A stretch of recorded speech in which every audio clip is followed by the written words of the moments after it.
अभी जो हम ध्यान करने वाले हैं ये आनापान सती योग ध्यान। जैसे भगवान बुद्ध अपने शिष्यों को कराते थे, आपने सुना होगा। आनापान सती योग ध्यान, ये ध्यान है आती जाती श्वासों के प्रति होश का ध्यान। इस ध्यान को ओशो ने 3 चरणों में बनाया है। जैसे भगवान बुद्ध कराते थे अपने शिष्यों को, तो सिर्फ मतलब एक चरण का है। जैसे आते जाते श्वासों को देखना, जैसे हम श्वास लेंगे तो एकदम गहरा लेना है। दोनों हाथ हमारा ऐसे हो या ऐसे हो, जैसे भी आप रख सकते, तो एकदम गहराई से लेना है। यानी नाभि तक पूरा जाए। थोड़ा देर रुकना है, मतलब कितना देर आप रोक सके। रोकना जबरदस्ती नहीं है, बल्कि जितना देर मतलब लगे कि हम इतना देर रोक सकते हैं, उतना देर रोकना है। फिर उसके बाद छोड़ना है। तो आप 2 जगह ध्यान को टिका सकते हैं। या तो आप नाभि के पास भी टिका सकते हैं, या हमारा ये जो नाक है, नाक का दरवाजा, यहाँ टिका सकते हैं। तो बहुत लोगों को नाभि के पास मतलब ध्यान टिकाने में सहज होता है, बहुत लोगों को नाक के दरवाजे के पास। तो जहां आपको सहज लगे, जैसे अगर आप श्वास लेते हैं तो यहाँ देख सकते हैं कि नाक के दरवाजे से श्वास हमारे भीतर गई, नाभि तक गई, फिर थोड़ा सा रुकी, फिर वहां से आई नाक के दरवाजे से बाहर गई। तो आप श्वास के द्वारा भीतर भी जा सकते हैं और बाहर भी जा सकते हैं। मतलब जैसे आपको सहज लगता है वैसे आप कर सकते हैं। तो जब भी आप श्वासों को गहरा लेंगे, तो गहरा लेते समय अगर आप बोध रखते हैं कि आपका अभी कौन नाक चल रहा है, दोनों नाकों से श्वास आ रहा है, एक बायां नाक से। तो जैसे अभी क्या कीजिए, थोड़ा देर भस्त्रिका कीजिए, जैसे श्वासों को बाहर फेंक, ऐसे ऐसे आप बाहर फेंकेंगे तो आपके दोनों नाक चलने लगे। क्योंकि ध्यान की गहराई तब बढ़ती है जब हमारे दोनों नाक से श्वास अंदर बाहर जाते हैं। थोड़ा देर आप श्वासों को बाहर फेंकिए, लेना अपने आप हो जाएगा। तो जैसे आप भस्त्रिका करेंगे आपके दोनों नाक चलने लगे। तो जब आप इस ध्यान को करेंगे, एकदम गहरा लेंगे, तो दोनों नाक से आपका श्वास जाएगा। जब दोनों नाक से, क्योंकि हमारा जो नाड़ी है ईड़ा और पिंगला, तो दोनों नाड़ी हमारे मूलाधार चक्र से जुड़ा होता है, मूलाधार और सहस्त्रार। यानी मूलाधार में जो हमारी एनर्जी इकट्ठी होती है, तो वो एनर्जी जैसे हम श्वास प्रक्रिया करते हैं, तो वो एनर्जी जागृत होती है और वो जा करके डायरेक्ट सहस्त्रार पर टक्कर करती है। तो उससे हमारा ये सहस्त्रार एक्टिव होता है। आपको तो पता ही है, उधर जब भी घटित होता है जब हमारा सहस्त्रार्थ एक्टिव होता है, उसके बाद ही। तो ये जो जब दोनों नाक से हम सांस लेते हैं, यानी हमारा सुषुम्ना नाड़ी मतलब चालू हो गया। अगर एक नाक से आप सांस लेते हैं, जैसे बाई नाक से लेते हैं, तो ईड़ा शुरू है, ईड़ा नाड़ी जिसको चंद्र नाड़ी भी बोलते हैं।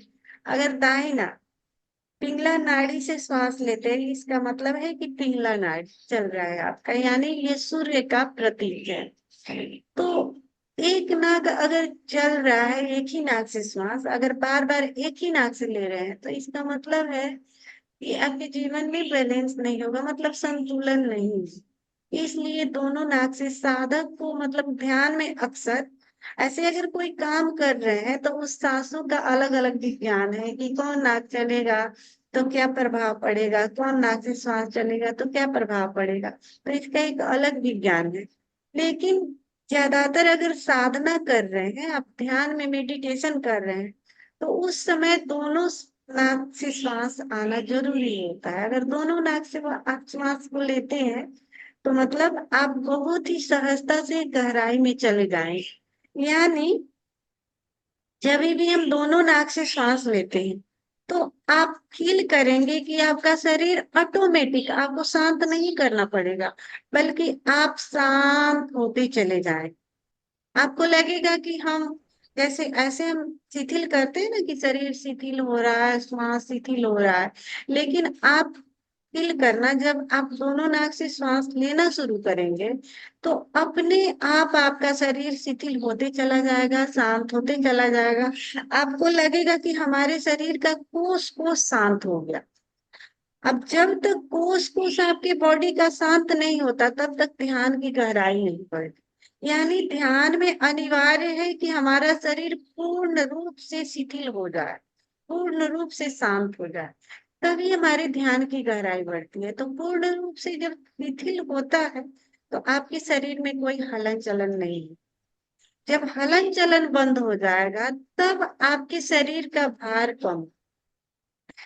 कम होगा तो आपको हल्कापन फील होगा।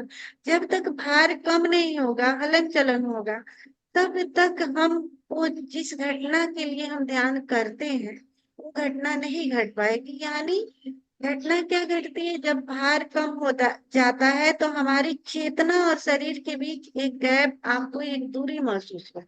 आपको लगेगा कि शरीर अलग है और मैं अलग हूँ, और मेरी चेतना जो ऊपर से आप आपके अपने ही शरीर को देख रही है। यानी उस समय आप जब अलग फील करेंगे तो ही ध्यान घटित होता है।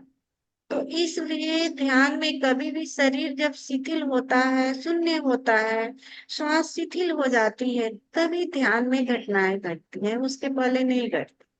तो आप कोशिश करेंगे कि हमारे दोनों नाक की श्वास चल रही है अपने आप धीरे धीरे।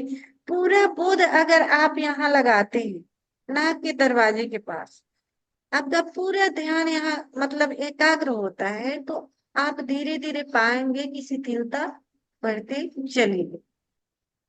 बार बार हमारा मन विचारों में खो जाता है, ऐसे तो सेकंड भी नहीं लगता आप मुंबई में होंगे, दिल्ली में होंगे, कभी पास्ट कभी फ्यूचर में होंगे। तो जैसे ही आपको याद आए कि मैं फ्यूचर में चला गया, पास्ट में चला गया, जैसे ही याद आए आप तुरंत फिर स्वयं पर आएंगे। उसके लिए पछतावा कोई नहीं करना है कि क्यों चला गया, मुझे यहाँ होना चाहिए था, उसके लिए कोई पछतावा नहीं। बस तुरंत आप स्वयं पर आ जाए, फिर नाक के पास आए कि श्वास लंबा गहरा कैसे हो, श्वासों के साथ आप नाभि तक जाए, फिर नाभि से श्वासों के साथ फिर बाहर आए। ये मतलब आपका बोध होना पड़ा अभी यही। अब प्रेजेंट में तो यही घट रहा है कि श्वास चल रही है, अंदर गई बाहर गई, अंदर गई बाहर गई। प्रेजेंट में जब ये आप होंगे तो फिर आप दिल्ली मुंबई नहीं रहे, पास्ट और फ्यूचर में नहीं रहेंगे। प्रेजेंट से जैसे आप अलग हटते हैं श्वासों से, यानी आपका ध्यान यहाँ नहीं है, तो ही आप बाहर भटक जाते। इसलिए ध्यान में कभी भी जैसे आप भटकते हैं, मन भटकता है, तुरंत प्रेजेंट में आ जाएंगे। तो जैसे प्रेजेंट में आएंगे तो ही घटनाएं घटेगी। तो पूरा कोशिश करना है कि अभी यही इसी पल में जो घट रहा है उसको घटने देंगे, और उसे इसमें गाइड कर रहे हैं, आपको पता चल जाएगा। जैसे कि पहले चरण में गहरे लंबे श्वास को लेना है, उतना ही गहराई से छोड़ना है, पूरा ध्यान हमारा सांसों पर हो। दूसरे चरण में आपको गहरा लंबा श्वास लेना भी है, और मैं जो भी बाहर घटनाएं घट रही है, यानी चिड़िया की आवाज आ रही है, कोई बोल रहा है, हर्न बज रहा है, मतलब बाहर जो भी घटनाएं घट रही है, जो भी आवाज सुनाई दे रही है, उसके प्रति हमें स्वीकार भाव भी रखना है। उसे हमें डिस्टर्ब नहीं होना है कि बर्तन गिर गया, अगर घर में है आप ध्यान कर रहे हैं तो बर्तन गिर गया तो मुझे ध्यान में डिस्टर्ब हो रहा है, बाधाएं आ रही है। या घर में बहुत सारे मेंबर है, जोर जोर से आवाज लगाने लगते हैं, किसी को पुकारते हैं, किसी को ऊपर चिल्लाते हैं, बच्चे को बोलते हैं उठ जा क्या कर रहा है। तो इन सारी आवाजों से भी हमें डिस्टर्ब नहीं होना है, बल्कि जैसे आप उन आवाजों को स्वीकार करेंगे, आपको वो संगीतमय लगेगा, एक लयबद्धता लगेगी, आप उससे डिस्टर्ब नहीं होंगे, बल्कि उस उन आवाजों के बाद जब वो खत्म होगा तो और आप घने ध्यान में चले जाए, तो उससे हमें डिस्टर्ब नहीं होना। तीसरे चरण में जैसे लंबा गहरा श्वास भी लेना है, छोड़ना है, और सर्व स्वीकार का भाव भी रखना है सारे जो बाहर घटित हो रहा है। और उसके बाद मैं मिट चुका, मैं नहीं हूँ, मैं मिट चुका हूँ। इसका हमें भाव रखना है, मतलब बोध रखना है। उसको भीतर रटना नहीं है, बोलना नहीं है कि मैं मिट चुका हूँ, मतलब विचारों में नहीं बोलना है।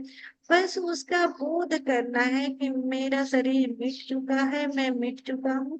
एक बोध मात्र रह गया है। श्वास गहरी चल रही है, आ रही है, जा रही है, उसे भी मैं जान रहा। घटनाएं घट रही है, बाहर चिड़िया की आवाज आ रही है कि कोई बोल रहा है, गाड़ी की आवाज आ रही है, उसे भी मैं जान रहा हूँ। और मैं नहीं हूँ, बस चेतना मात्र है, दृष्टा मात्र है, साक्षी मात्र। इसका हमें बोध रखना है। बस यही 3 चरण है, आपको पता चल जाएंगे। वो सब बीच बीच में गाइड कर रहे हैं, पूरा ध्यान वो सब के सानिध्य में है। तो म्यूजिक बजेगा तो भी आपको पता चले, वो जो गाइड करते रहे। तो बैठने के लिए एकदम आराम से बैठ जाना है। अभी आप बैठ जाइए। पहले ओशो का हम ठीक है, ठीक है।